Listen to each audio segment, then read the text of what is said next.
This program contains explicit and coarse street language. It's not intended for children's viewing. Parental guidance is advised. All right, I'm back. Oh, sorry. Just doing some light reading. Oh, that is, yeah.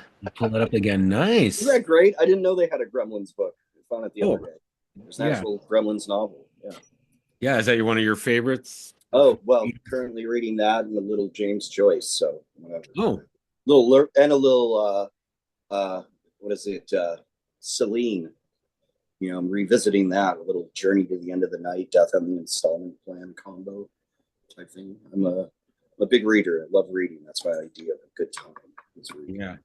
I need to do more reading other than just, off my phone and laptops. Yeah, I'm a big fan. Part of what I do and part of my recovery is the way I like to do things is in the morning I look at my phone real quick, make sure there are no emergencies, anything like that. I do not open anything up, nothing, just look at it, turn it on, see what time it is, stuff like that.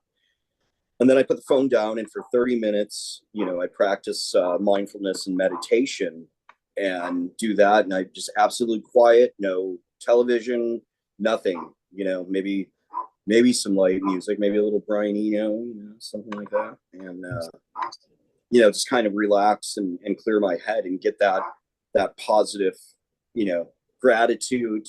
And, today's going to be, I'm naturally an optimist, and just to kind of reinforce that a little bit and be like, I'm going to have a good day today. These are the things that are going on in my life. Because to me, this is all like bonus round shit, man. Bonus life. I had died probably 6 times in my life. I've been revived. I once passed out and hit my head so hard that I lost 90% of my sense of smell and taste. Like Michael Hutchinson. Really, I didn't know that. Yeah, that's the story. He was out with forget who it was, but he got into a argument with somebody on the street. This guy ended up punching Mike in the face, and he went backwards, hit the back of his head. Yeah, cracked it open, and he lost the smell and taste. Yeah. I remember the doctor told me, if it doesn't come back in, a week or so, it's gone forever, and it's been gone forever. So a pot of coffee and something baking in the oven smells the same to me. I really have to get up on things, and some things I can't smell at all, and some things I can. So it's turned me into I've always been a pretty clean guy in an odd way.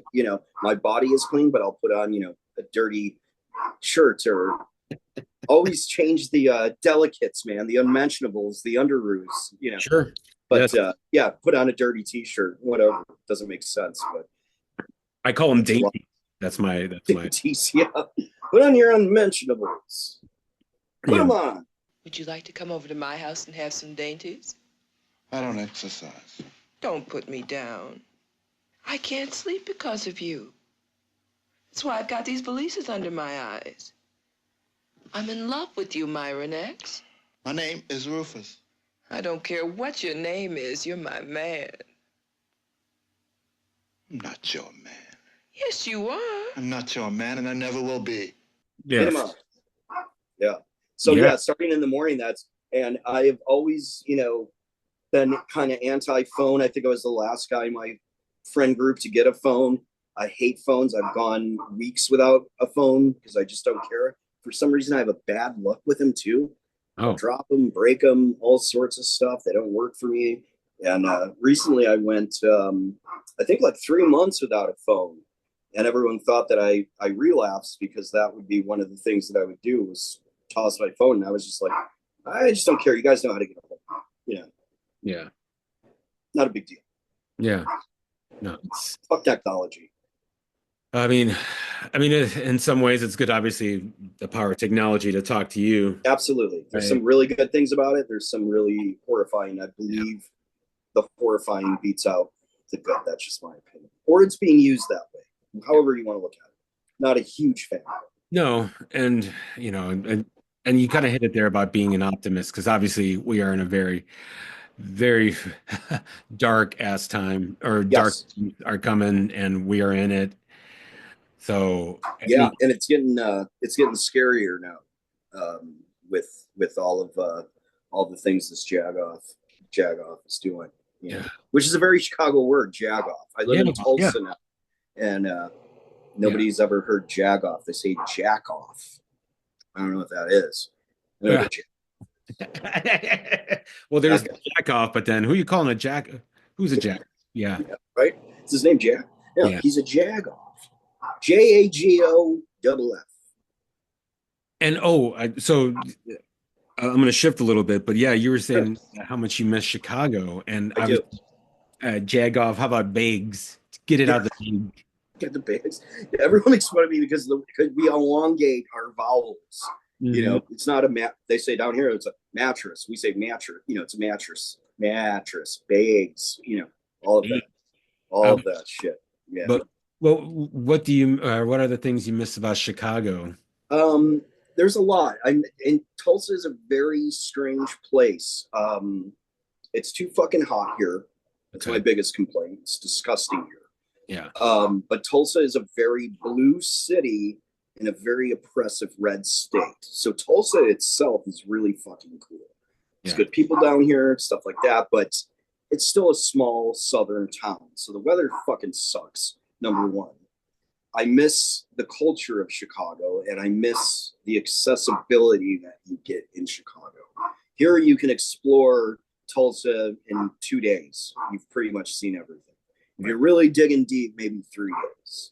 Chicago could take you a lifetime with all the different neighborhoods and stuff like that. Yeah, man, I miss the food. I miss the art. I miss the music. I miss, just everything.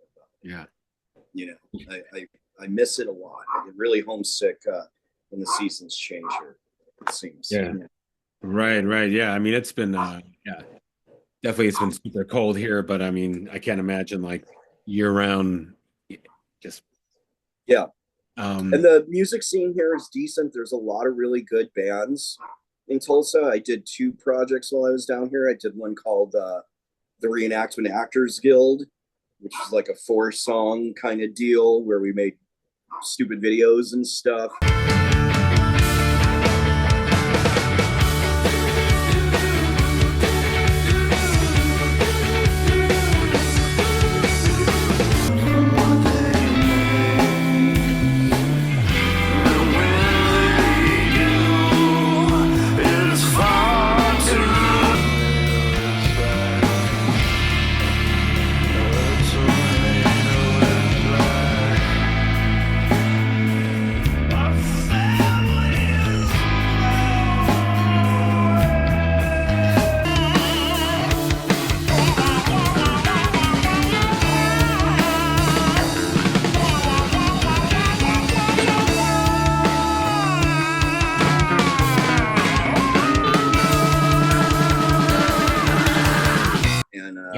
You shared me. That's amazing. Yeah, thanks. And Adolescent Apes was another one I started.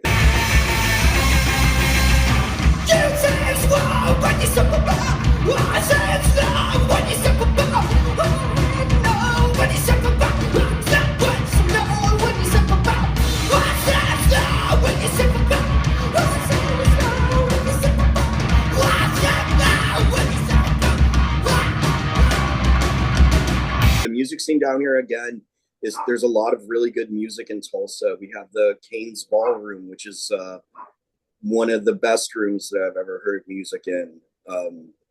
It's incredible. I think the problem that they have down here is that no one's really taken it by the reins and found a way to do, all ages, $5 at the door DIY type shows, or if they had done it before, no one continued it. I feel like that's something that will always kind of live on and kind of pass the torch to do, and they don't have that. There's a lot of bars here that won't have covers, and then you have to trust the bar to pay you, and who wants to sit there and look at fucking receipts at the end of the night. $5 at the door, have the band split it, you guys keep all the fucking booze money, done. or you give me a flat rate to rent it out. That's how we used to do it. And it's pretty easy. So I think that has discouraged a lot of bands. Like I was talking about earlier, a successful definition of a successful band is not paying for anything out of your pocket once you've reached that point. Yeah. Here it would take them probably fucking 8 years to put out a record, because they're getting $30 from the bar. It's changing. There's a bar here now, that's a venue that's changing, that they're kind of figuring it out. So but yeah, there's a lot of really cool music down here. Yeah. No, I've had so friends. It's interesting to be a part of it. Yeah, and are you still connected with any of or there's anybody in Tulsa that it's kind of part of, similar, or is it similar scene of like in Chicago, I guess? I don't know. I've met a friend down here that used to live in McHenry. Never met him while we were living in Chicago, but yeah, he moved down here. We get some bands coming through. I've friends of mine or people that I've known, acquaintances from the Chicago music scene, have been like, yeah, you should come through here. There's a decent scene here. It's just always been one of those places, I believe, that people have kind of bypassed, and have gone either to Oklahoma City or just shot straight through the state. I know Kato did. I know a lot of bands have. But it's definitely worth your time to, book a show, especially these days, on your way down to a Texas or out west. If you're coming east, there's some cool places to play. But as far as no, not really. I haven't really met anyone from that I've known up in Chicago that has come down here to live or stay or anything. I'm sure that maybe there is. I don't know. Yeah. If there is, hi. Hey. Yeah. We'll connect you down there. Yeah, because I mean, I guess for better or worse, I'm like one of the last remaining guys from our group in Chicago that's, keeping it active, obviously playing with Geezer Senior, Right. which has been I love that band. I love the Geezers. It was a Firesign 7-inch, man. Yeah, well, it's funny because I've known Jack and the Geezers since pretty much like post high school, like right after graduation, and it was because of the Geezers that I ended up playing with Doug in V Reverse, right? And now doing Geezer Senior. I love V Reverse, by the way. Oh, thank you. Yeah, cool shit for sure. Actually talked with Doug last summer. Yeah. We did a thing together. So is he still doing whatchamacallit? Oh, for rotor or no, drilling for blasting? Yeah, drilling for blasting, yeah. He hasn't done that, but he just started a new group. Oh, okay. A 3-piece called Slipper Tree. So oh, cool. Yeah, I like drilling for blasting. It's cool. Yeah, he's always done good stuff though. Always Ape Bark. Yeah, Ape Bark. Yeah. No, I mean, so I got lucky, but yeah, now with Geezer Senior, we're working on a rock opera. So we've cornered, yeah. So I mean, we're talking. That sounds amazing. Ambitious. Yeah. I mean, I can't wait to hear it. Yeah, 18 songs. We got all kinds of ideas for the design of the record, plus a stage show. Which wow, that's fucking rad, dude. So yeah, I mean, but yeah, I think the key is just like there's got to be somebody that's keeping that kind of torch going, or at least keeping the light going for. Yeah, it's kind of there was definitely like a falling off period for a lot of musicians that we knew, and a lot of people have kids. I know that was a big one for a lot of people where they're like, hey, I have to put this on pause. So I'm curious to see, because it's been about 20 years, right?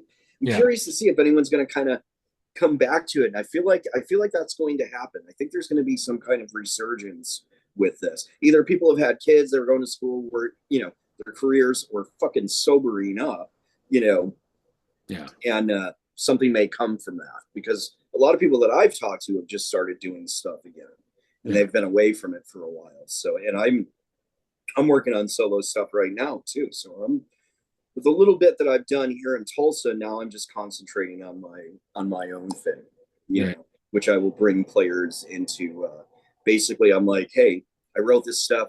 Here's the skeleton of it. Can you help me make it better? You know, kind of thing. It's always been my thoughts about writing music and playing. And how long you been getting back into the music thing? You know, is this kind of Um, recovery, or what do you? Or you well, I was so when I moved down to Tulsa, my life had totally fallen apart. Like I was really bad. And this is a reoccurring theme in my life. I was really bad with opioids and drugs. So my sister lived down here. Her boyfriend was originally from Tulsa, right? So I moved down here to sober up. I stayed off of opioids for like 9 years, but I was still drinking. I thought that that was okay. I thought my problem was just with fucking drugs, you know. Right. So I'm like, I'm just not gonna do drugs. I'm gonna drink, which Even I know, you know, huh? even worse. Yes, yeah. You're lying to yourself. That's how it works. Yeah. That's basically, you know, the core of addiction is not only are you lying to everyone else, but you're lying to yourself. You know, you believe a lot of this bullshit. But I did, and everyone else was like, "Well, he hasn't touched drugs. You know, he's not a homeless scumbag anymore. He's homeless for like 6 months." And so I came down here, lived with my sister for a little bit, was still drinking, got married, had a child, my daughter Quinn, who I love very much. And it's the good thing that came out of me moving to Tulsa. Ended up getting a divorce because my ex was tired of my bullshit, because also my mental health wasn't in check. So there was a lot of stuff that I hadn't dealt with yet.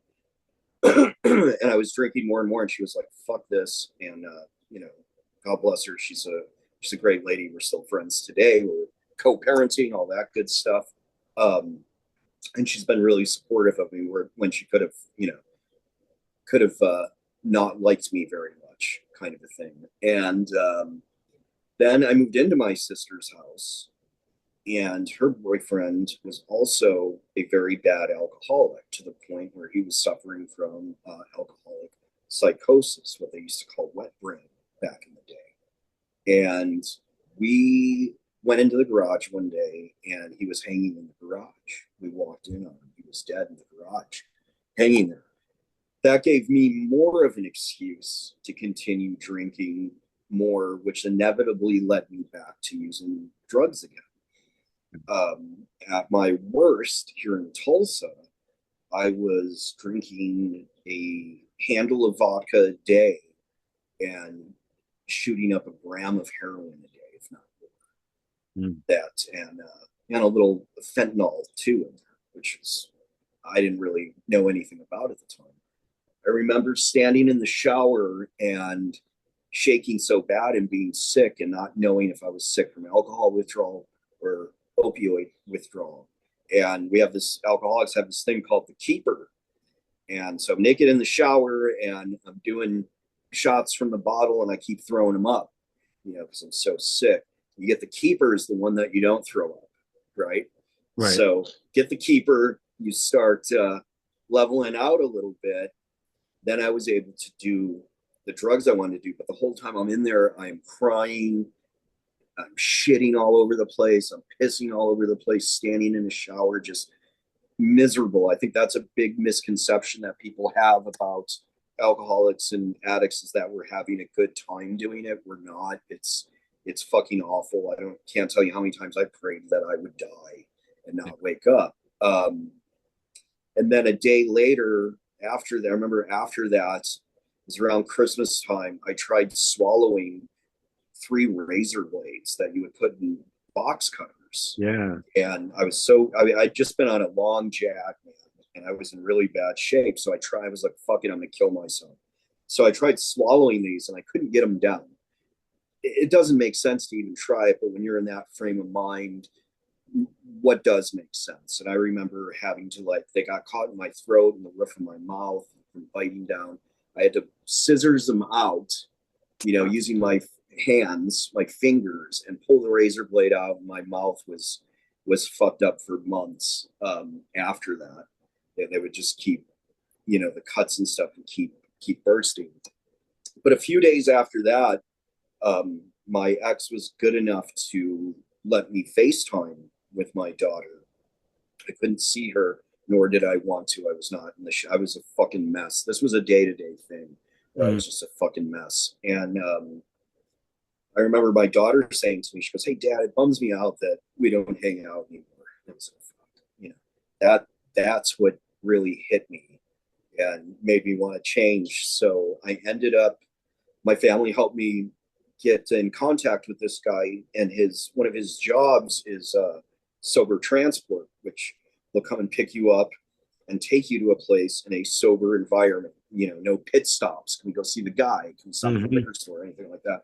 So I got into a car with a guy I didn't know to drive 9 hours to a town I've never been to go to a facility that I've never heard of in San Antonio. And there I learned about, you know, a lot of the science behind addiction, a lot of different ways of dealing with it. And when I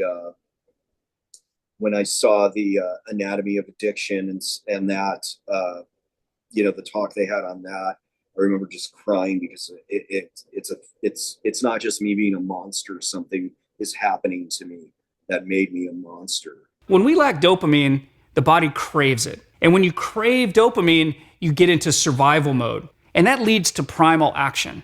And that primal action is a lot of times the behavior that we see. How can they take grandma's jewelry? How can they steal a credit card? How can they pawn something that they owned? Their brain is telling them that they are not going to survive if they don't get dopamine. And the thing that gives them the dopamine that they need, as far as they know, is that drug of choice. You know, and through that is where I decided to get my mental health in check. After I got out of that treatment facility, I was still struggling, sober, but struggling with depression and stuff like that. When you sober up and look at the way you've acted and all the horrible things that you've done, it's really not easy to get through. It's really painful, embarrassing, and just shitty, you know. And so I decided, you know, hey, I'm going to get my mental health in check. You know, a friend told me that you spent so many years taking things to numb yourself or to change the way you feel. Why wouldn't you try something like this? Now, as a kid from the 90s, I hate the fucking pharmaceutical industry. They are the origin of my addiction. You know, it started with painkillers and then it went on to harder drugs. So why would I trust these motherfuckers? I got over that, you know, and I got over the spookiness of being, you know, drugged up, or it's going to kill creativity, or I'm not going to be able to get a boner, or I'm going to be a zombie, or whatever. Yeah. You know, I got past all that, and none of it's true. The fact is that, you know, your dopamine, serotonin, and oxytocin, whatever it's called, receptors are fucked. They're burnt out. So the neurologist ended up telling me, he's like, you take this medicine, it will help that. You'll feel better. And the involuntary things that we do, besides the voluntary things that we do to get those boosts of dopamine, serotonin, you know, all that stuff, this will help with, and you won't have to act like that anymore. And I feel better than I've ever felt in my life. You know, this started around 47, 48. I'm 50 now. And I'm... Happy late birthday. I'm also 50s. I also turned 50 last year. Yeah, we're pretty close, aren't we? I'm November 30th. I am December 7th. Yeah, I thought we were Sagittarius. Yeah. So yeah, that changed for me, and now life is fucking great, man. You know, I'm working, going to school. I'm not acting like, I'm not talking about neon wolves chasing me. I'm not changing hair dyes in the grocery store. You know, you put the black hair dye in the blonde and the you know, I'm not doing weird shit like that anymore. And which was funny. And, you know, basically what it comes down to is I had a really great time in the beginning until I took it to the point of using it as a form of escapism that became a habit, and then it became a fucking nightmare. So, you know, spent a lot of my life fucked up. So now reality's such a trip. The world's so absurd. I'm enjoying being present. That's Yeah. really what it's all about, man. I'm having fun still. Yeah. Well, I'm so glad you're here. I'm so Yeah, glad. sorry if that got heavy, but man, that's the No, this is. I hope the whole goal is to try to make this place that we're having this chat as comfortable as possible, however you want to talk. And yeah, I, yeah. what you've gone through, and obviously we're still in recovery. I mean, I quit drinking 8 years ago. That's great. Why'd you stop drinking?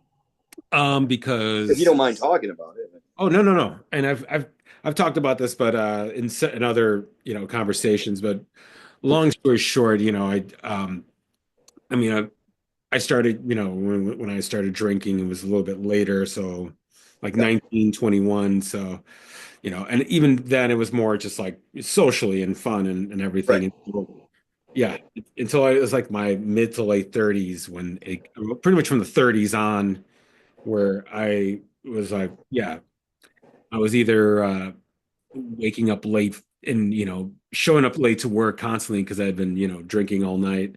Oh, yeah. I definitely lost a couple of jobs and for that. But I started noticing like the hangovers would get really bad. Yeah. Like normally when we're in our 20s, like having a hangover. Oh yeah, dude. Yeah, you're fine. Yeah, go get a burrito, go get a horchata, you'll be fine. Beat off, get a burrito, shit, and shower, and get after it. Yeah, sure. You'll be fine. And Right. and it was just it would sometimes would go on. It would take at least a couple days to just get over that. And of course, I would take care of that by having like beer later on in the day. I had just like, let me just survive the rest of the day, and then Right. hydrate. And I'll definitely gonna have a post work drink. But yeah. So the blackouts, and then of course I was blacking out and saying crazy shit to like people I was dating at the time, Sure. living with. I remember one, and like I said, everyone has their own degree of like where we've hit rock bottom. I think one of the many rock bottoms I had was pissing all over my clothes. Yeah, The that's a night. good one. And it was clean clothes I just washed. Right. For some reason I just thought it was the toilet. I'm like waking up, I'm like, why am I pissing all over my clothes? I've never, that's the one thing that's never happened to me. I never pissed myself accidentally. I have on purpose a few times, but never accidentally. Well, this is me pissing on clothes. Like, Gotcha. I think it's John. Yeah. No, thankfully I've never done that either. So, Yeah. But yeah, I think, I mean, so I think what ended up doing it for me was I was with somebody and I had promised them, because it was like the drinking was getting really bad. Like, talking about bad shows, I played like one of my worst shows at this place called Moe's Tavern, of all places. You remember that place? Yes. Yeah. Sure. And it was just like, I don't know. It was a train wreck. And as a drummer, it's not a good, No, it's not. You guys we count on you. If the drummer's fucked, we're all fucked. Yeah. I think Miles Davis said it best. Like, was it drummers don't make the best junkies? No. We have like partied with a few bands where the drummers have gotten drunk and the band has gotten mad at us because because you're like, you let the him. Promise Ring was a big one. Remember the Promise Ring? Oh yeah.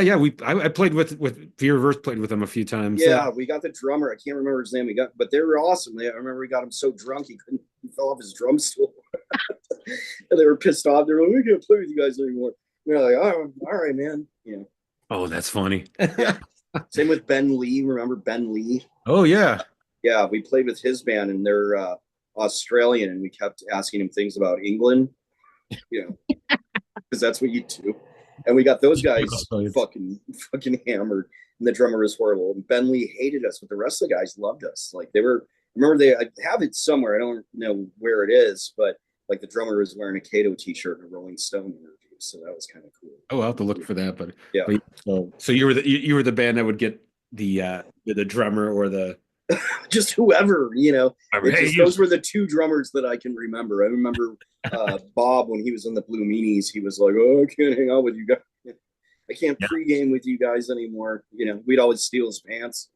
Because he played a lot of drummers. I don't know. Do you play in your boxers and take your pants off on stage? Not since the 90s. Okay, yeah. That was the 90s. Yeah, he would take his, playing his boxers or whatever. While they were playing, we would steal his pants, and hide them. Just be like, oh, I don't know what you're talking about. Those guys are cool.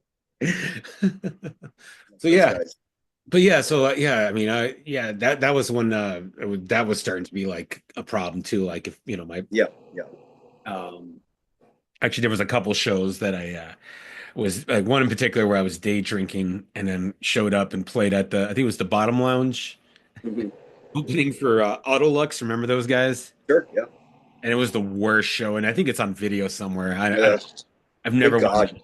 Thank God they didn't have the technology that we have now back then. Oh, but yeah, my plane was all over the place, and it was shaky at best. But Yeah. so yeah, so I promised the woman that I was with, like, I'm gonna take a break, I'm not gonna drink, and then little by little, I broke my promise, and I think yeah, she walked into the back patio, and I was passed out with a bowl of pozole like on my lap that I was about to eat, and I just passed out, and you know, I mean, it was definitely a lot of shame about that, but also just like the Yeah. next thing was horrible. I just felt so like you just like mentally. I'm like, and I think that's when I realized I can't do this. I think I was like 42 at the time. Right. So, and then I quit. I think it was like a couple weeks of just getting used to it, and then yeah, it's been Good for you. That's however you get there, and I've talked to people whose stories have been, worse than mine, and people who, and I think even comparing them is dumb. We all have our tolerance and our rock bottom, and the bottom line is that you can always go further down. Yeah. It can always get worse. Are you an active member of AA? Do you believe in AA or any of that? No, and actually I've been to one meeting. Yeah. But actually, so when I quit drinking and it was the same partner that I was with at the time, he just said, "Hey, you should go to a therapist." Right. Because and I think that's kind of the mistake a lot of people make when they with something, either opiate, alcohol, or whatever. Like, okay, I got it. I figured that out. So, Right. and I think she was very wise enough to be like, no, you need to like work through some shit. And Right.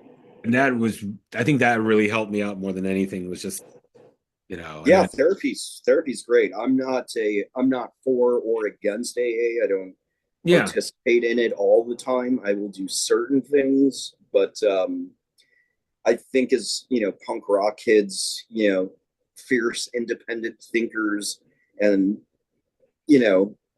it's a very sheep kind of a thing.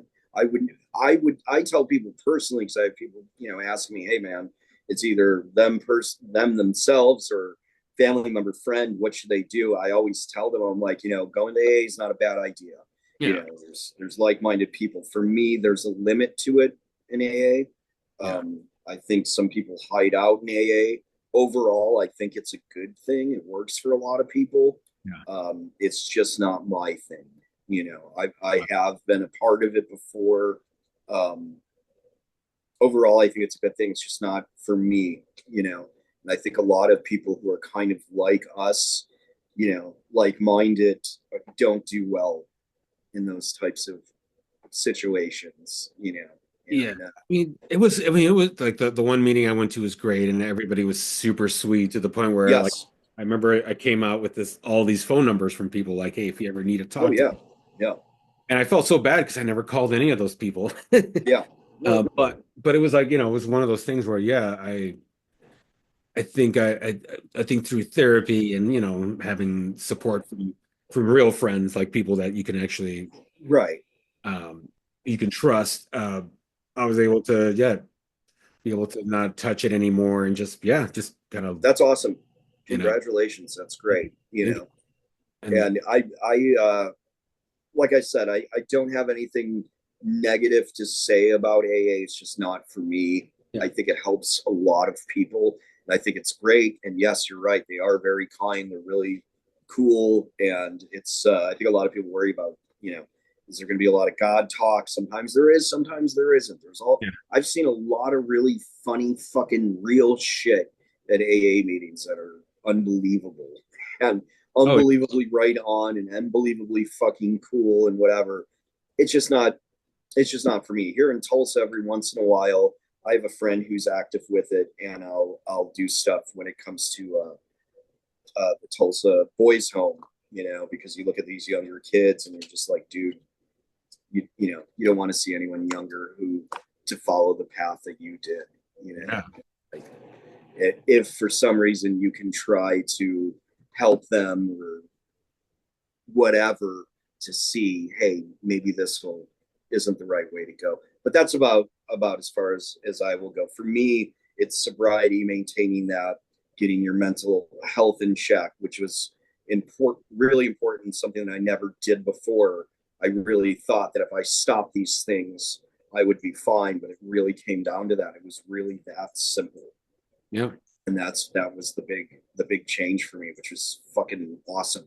And that's yeah, you said it earlier too about how you didn't had that in check, and the fact that if I didn't go and have a therapist and right, just let go of everything that was in my head, right, of course, forgiving yourself, I think was that was another thing I learned a lot through that. Yeah, I'm still working on that. That's kind of a daily thing with me. There's a lot of things that I did that were just fucked up, and it's a tough one for me, but it's also been a big reason for my chronic relapsing was a lot of self-hatred. So I've learned to let go of the self-hatred part of it.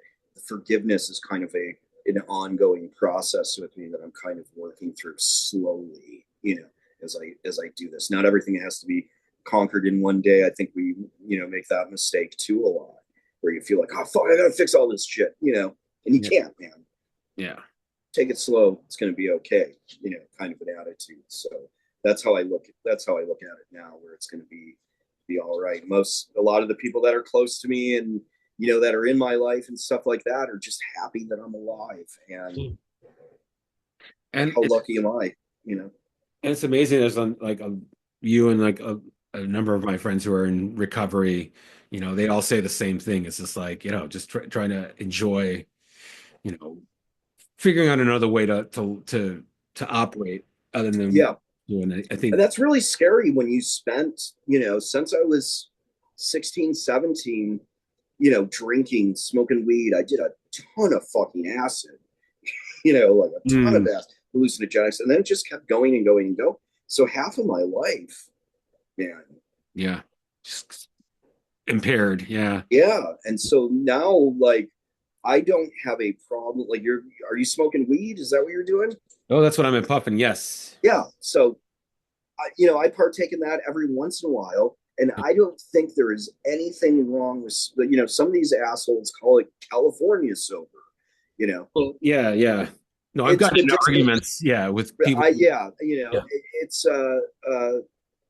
It's medicinal. Yeah. I think it can be abused like anything else. The chances of you abusing that are very slim. Yeah. The chances of that leading to anything else are very slim. It's just my opinion. Mm-hmm. I do it every once in a while for the only reason why. Well, there's really two, but the main reason why is because I've spent so much time absent from reality, right, that it doesn't bother me. I'm okay with it. I'm okay with being present and here now. That, and it makes me a morally sound person, overly morally sound person, which can be challenging sometimes. I mean, but if anybody has a right to be morally just, I think it's right. I think it's you, and I hope that people watching this or hear this will, who are having struggles that, hey, obviously you've definitely put a lot of work into your recovery, and you may stumble and fall, but you still get up, and and I hope somebody out there who's having the same thing can, Yeah, it's never over, man. You can always change it. Never in my life did I think that I would be alive at 50. Never in my life did I care about being alive at 50. You know what I mean?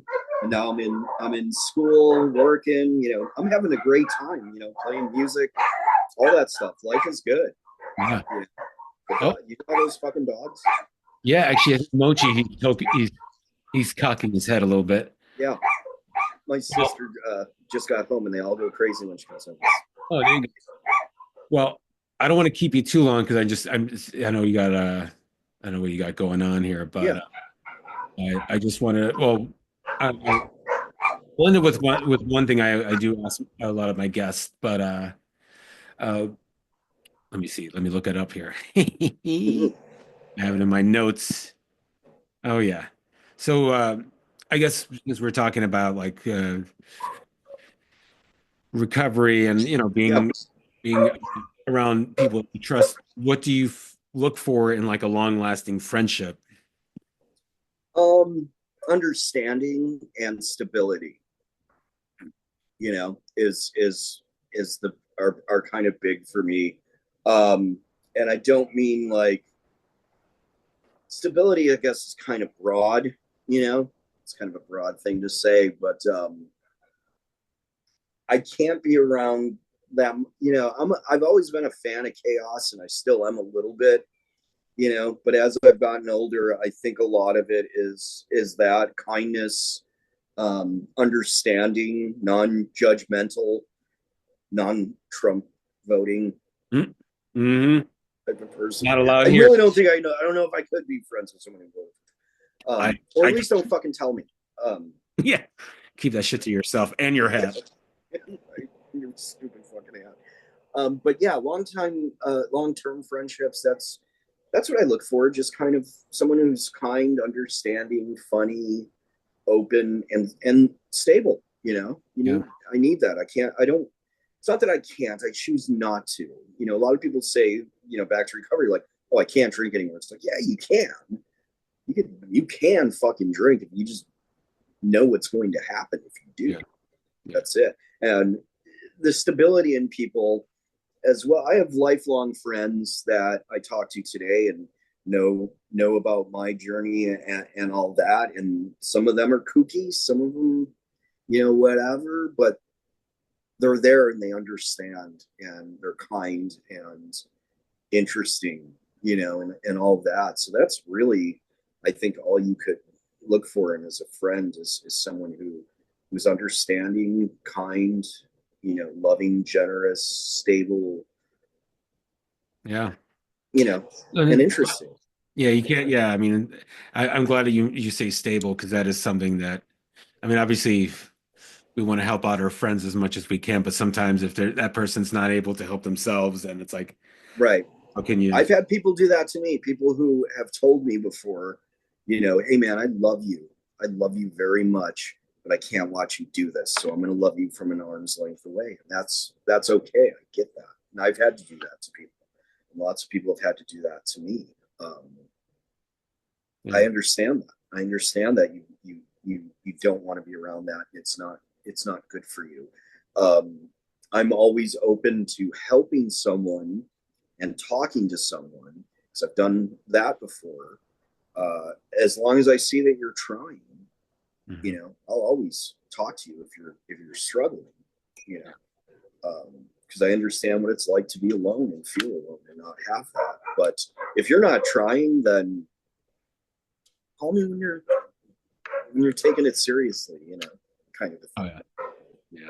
With anything really, but the stability is huge. Yeah. And that's kind of selfish, but self-preservation, I don't believe is selfish. A lot of people will be like, oh, you're being selfish. It's like, am I, or is it just self-preservation? Because that's fucking important. I think a lot of people get that mixed up. Absolutely. Yeah. Because, Lord knows that. Yeah. It's like, I'd rather, if I'm going to, and I've been down that road with certain people who are struggling, where they're just like, oh, Angel, you guys just, I just need to know what would you do? Like, I trust your judgment. And I would give them my energy, give them, like, well, this is what I would do. And right.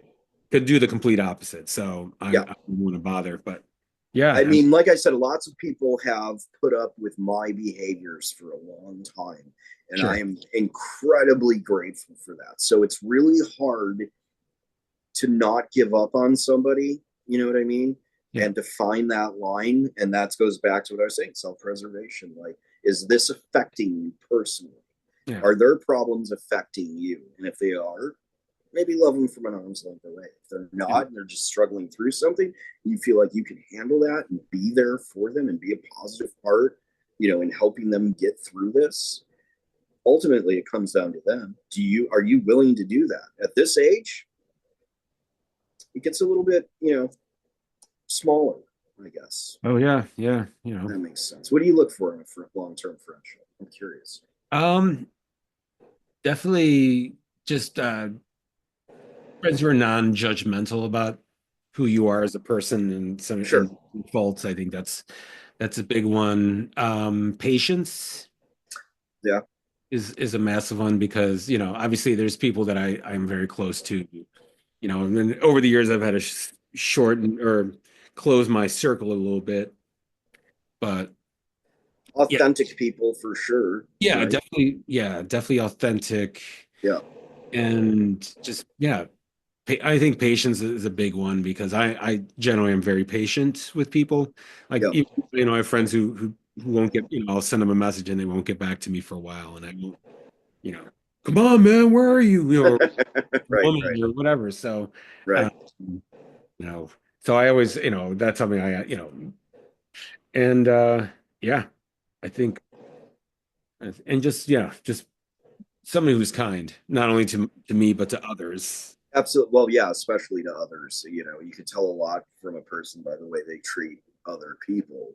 And if you're a fucking turd to somebody, Yeah. sorry.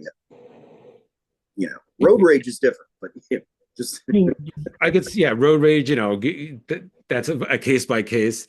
it's a case by case. Yeah. If you're just like the way they treat people at a restaurant, wait staff. Yes, exactly. Wait staff and just general day-to-day interactions with strangers. Yeah, they're take it easy. It's going to be all right. Just that's definitely a big one for me.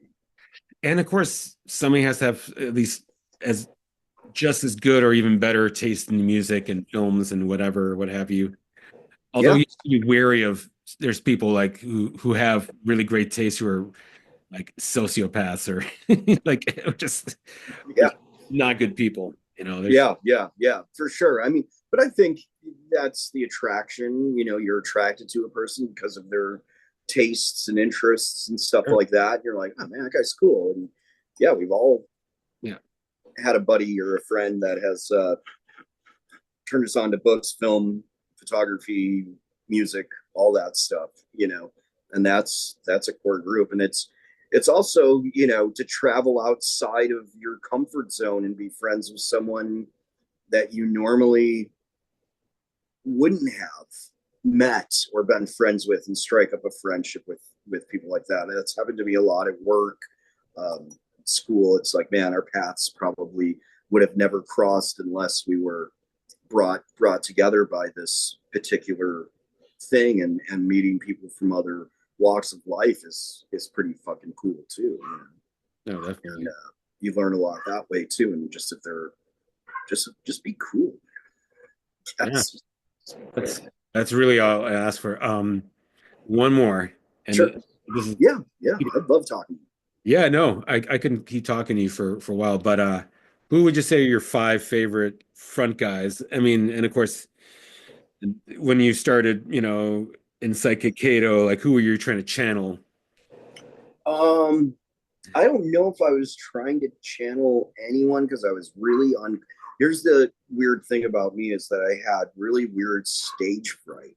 I felt really uncomfortable. A lot of times I would face sideways. Oh, I saw that actually. I saw that in action. Yeah. Or my head would be down or whatever. You're like Jim Morrison in the beginning of The Doors. Where yeah, it just felt weird. It's just weird. Sure. I remember playing a show. What's a Joke Joe says to me, he goes, man, there's a lot of cute girls here. And I'm like, yeah, sure, there is. And he's like, they're all looking at us. And I'm like, dude, we're the band playing. Everyone's fucking looking at us.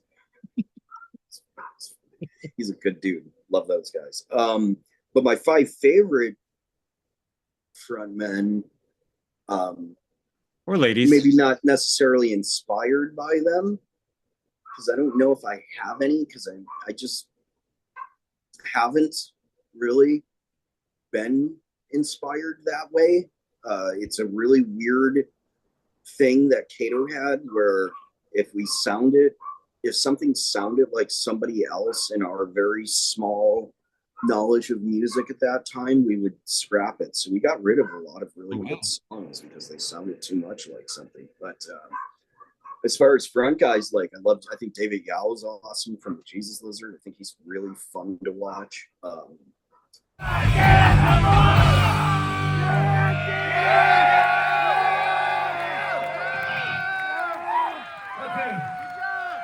Almost the entire time over in this area, when I was crawling around on top of you, I was farting constantly. Dude from the Makeup was fun to watch. Oh, Ian Svenonius. Yeah. He's kind of a creep though, I guess. Yeah, he got creeped out of. Yeah. Oh baby, let me hear it from him. Yeah, baby. All of you sound so good. I know there's so many aspiring singers in the audience. Can I hear you say yeah? Jeez, yeah, I can't really think offhand. Okay. But Yao was always fun. I always liked the banter that the Fugazi guys had, was always cool. Fuck, you're kidding me? You don't know what you're saying. You're out of your fucking mind. Everybody can dance, not just the boys, okay? When you say puta, what do you mean exactly? Who the fuck are you calling a puta, you little punk? Yes, I am a puta. That would be me. Call me motherfucker, I'll never play a song for you, you little piece of shit. I think Larry, like just local guys, I think Todd does a great job. Yeah. From Hoboken.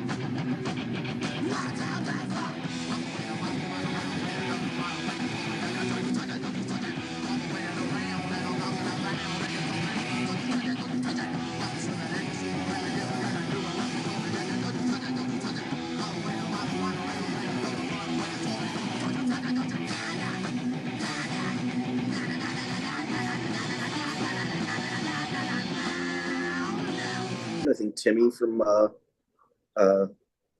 Cam Jazz, Joan of Arc was always kind of funny. Always had funny things to say. Personally, I'll tell you, my life has never been better since the penis reduction surgery. My backaches are gone.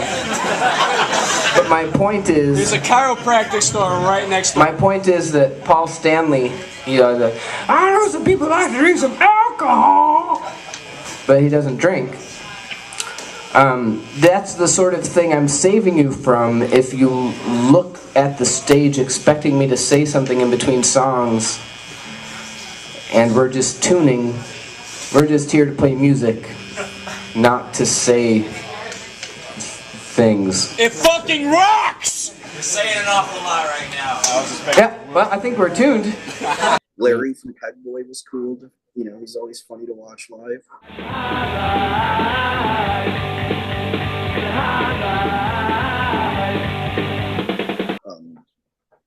Always had fun things to say. The dudes from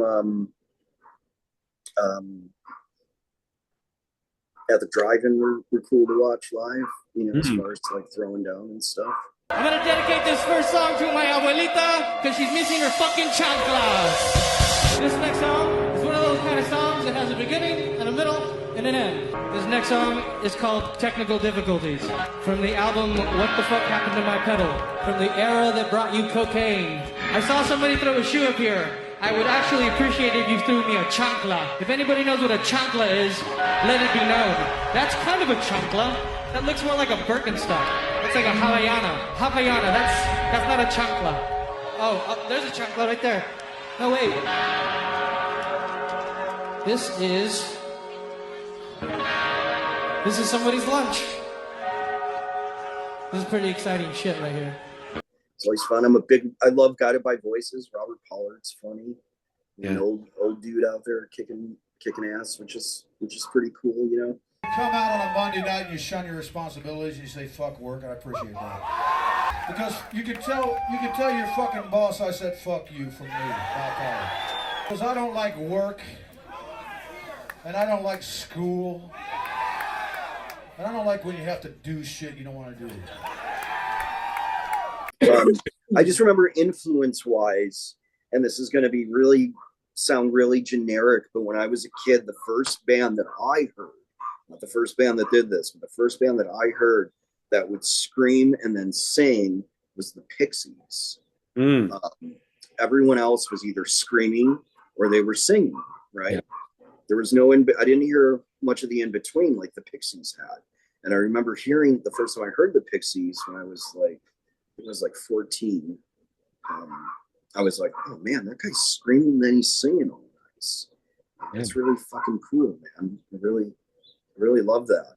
And so I guess if there was any kind of inspiration vocally for that made me feel okay with what I wanted to do was that, you know.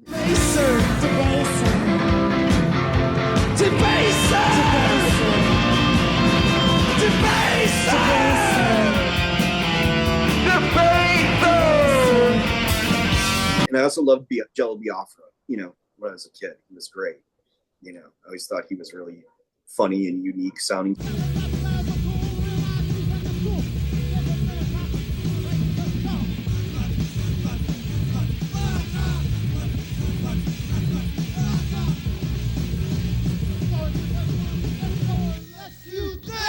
So anyone really like unique sounding vocal stylings like Tom Waits was cool. Cause the carpet needs a haircut and the spotlight looks like a prison break and the telephone's out of cigarettes and the balcony is on the make. Yeah, I dug him, you know. But yeah, Pixies. I never really liked Dylan, you know, he had a unique voice, but I just think he sucks. You know, people are gonna disagree with me on that, but I mean, I also think Steely Dan sucks, and a lot of people get mad at me for that too. So what? You just haven't heard the good stuff. Oh no, yeah, it's like no. Oh yeah. Or not, yeah. So no, yeah, I mean, just that kind of stuff. I think there's a difference between like anyone with a unique voice. I've always been drawn to, and I love that. That's different than your typical top 40 singing bullshit. Yeah, has always been that. And then there is stage banter and stage presence, you know. Yeah, where someone just gets up there and it's like, this is what, you know, this is my fucking stage. I'm going to put on a fucking rock and roll or whatever they're doing is cool as shit, you know. And I've always been drawn to just the authentic uniqueness, you know, of whatever style they're in, as long as they fucking own it. You know the difference if someone's phoning it in or if someone goes up there and this is them and this is part of them and this is what they're doing and they believe in it. And I think that's inspiring and really fucking cool, you know. And it's great to witness, be a part of, see, you know, and especially if it's a friend of yours. And I've been lucky enough, you know, throughout the years to see that, to witness it, see some of my friends go up there and just do well and be like, yeah, that's right on, man. I'm proud of you. You know, it's really cool to see people do that kind of stuff. And I mean, yeah, that's it. It's all about being authentic. Yeah, that's been a thing in the last few conversations I've had is authenticity. Yeah, themselves and even doing the show. Like I'm trying to get to, you know, I feel like I'm getting to that point of being authentic with how the show is and how I present myself, and that's always been, you know. Well, I think that's what makes it easy to talk to you is because you know it's authentic, you know, and it's not one of those things where you're trying to pull something out of someone, you know what I mean? Because I think naturally people, you know, people like me and probably you too, you're trying to pull something out of me, man, I'm going to fuck around, you know, I'm not going to give it to you. But if you have someone that you're talking to authentic, that is is a friend also, Even if I didn't know you, I could get that vibe from you where it was like, hey, he's easy to talk to. He doesn't, he's authentic, so it's easy to talk to, and I don't mind talking to him about stuff. So I laid some heavy shit on you. I wouldn't do that to, And I some asshole down the street who's like, tell me about drugs, tell me about your drinking. Fuck you. Who are you? No, kind of a thing. No, it's safe here, and that's all I hope for is for people to feel comfortable around me, and however you feel comfortable talking. And like I said, I hope. I mean, I hope that somebody hears this and gets a lot of it out of it. But I do too. If it helps someone, and they can always reach out, man. Reach out to a friend. Reach out to me if you're struggling. I'll talk to anyone about it. But it's one of those things where, if it helps someone, if it's a cautionary tale, or if it gives you a little bit of hope or whatever, there's a way out. You just got to do the work. That's it. And it's a pain in the ass, and it sucks. Mm-hmm. But the end result is I get to talk to you. Yeah, and it's great though. That's the thing is, it's a pain in the ass. It sucks. It's really hard, but it's totally worth it. And you can have a beautiful, awesome life without being fucked up out of your mind, acting like an asshole. Yeah, that's what it comes down to. Ladies and gentlemen, that is the Tom Anderson story there, Lee. Anything you want to plug before we shut this down? I have nothing to plug.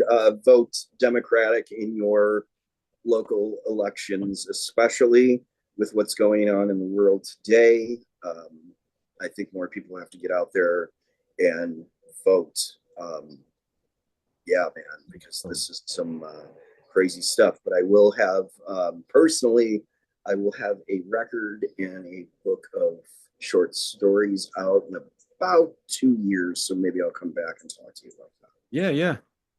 And it's all about what I just talked about. So crazy stories, recovery, getting through some things, and a little more in detail. But the main thing is like, hey man, we gotta stop with all the bullshit bickering, and get down to the roots of it. I think the hostile takeover of the Republican Party that has happened has confused a lot of people with social issues that are in fact important and should be addressed.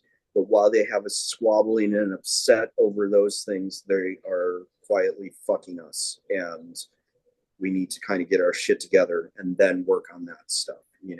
Nobody wants to deal with those social and issues that are, yes, very fucking important, but to be distracted by that's what I feel like happened. I feel like we were distracted by a lot of. There's a lot of outrage going on, and we didn't keep our shit together, and they didn't. They bypassed the working class and middle class, which a lot of us are poor. Yep. Whatever, they let that go, and I think a lot of people just assumed that they were going to win. So if you were unhappy with the current administration, which I'm guessing you are, do something about it. I'm in a red state, and I volunteer to do stuff here, and it's a pain in the ass. It doesn't feel like anything's really happening, but at least I can say that I tried. So, well, I'm still disappointed with my Latino brothers and our Latino brothers and sisters who went the other way, and now they're How is it in Chicago? Are they getting? So I'm actually up in Gurnee. You're in Gurnee. Okay. Which we're close, we're surrounded. Yeah, we're surrounded by a lot of that. And especially where my girlfriend's community, where she works at in Waukegan, there's definitely people who are like Puerto Ricans, Mexicans, black folks who voted for him. And and of course it was, a lot of us just like these folks who and a lot of them I've never thought of as political or even, were interested in that kind of stuff, to all of a sudden, they're voting for and he's telling me he's gonna, lower our costs and everything, and now, we're I think a lot of people have to get educated on it too, because I do believe it was an economic election. People were unhappy with the way things, day-to-day life, things were costing. They don't understand how policy works. We're a really big country. It takes a while for policy to get moving, to show results. So it really was a economic election. And the stuff that Biden Harris did was going to start working until this shit started happening. The Inflation Act, all that stuff. And he's coming in and is going to take a shit on all of that and just doing ridiculous stuff again, passing these ridiculous things like taking over the Kennedy's Arts Center, making us squabble over these social issues, which are important again. Yeah. But really, we need to take care of this other stuff, then we can get to that. Let's just not let motherfuckers like him in office, number one, and then let's work through the social issues that we need to work through. All of that. Yeah. Which who has a good idea about the border? What do you do about that? I don't think anyone does. That's what we should be concentrating on, talking about, figuring out what to do about stuff like that. If you're for, if you're against it. Yeah. What do you want to do about it? Of course it has to be maintained. Of course there has to be a process. Something has to happen, because half the country doesn't want that. So what do we do? Yeah.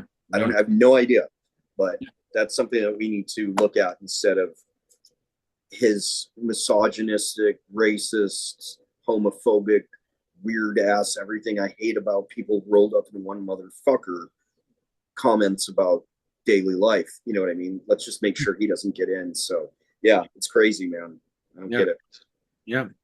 I mean, that's why doing this show and this channel has been definitely the, good remedy for, at least for all the ails that are going on right now in this, the darkness, at least, just even at my, at our age, even my age now, just it's kind of necessary to do this and to give you guys.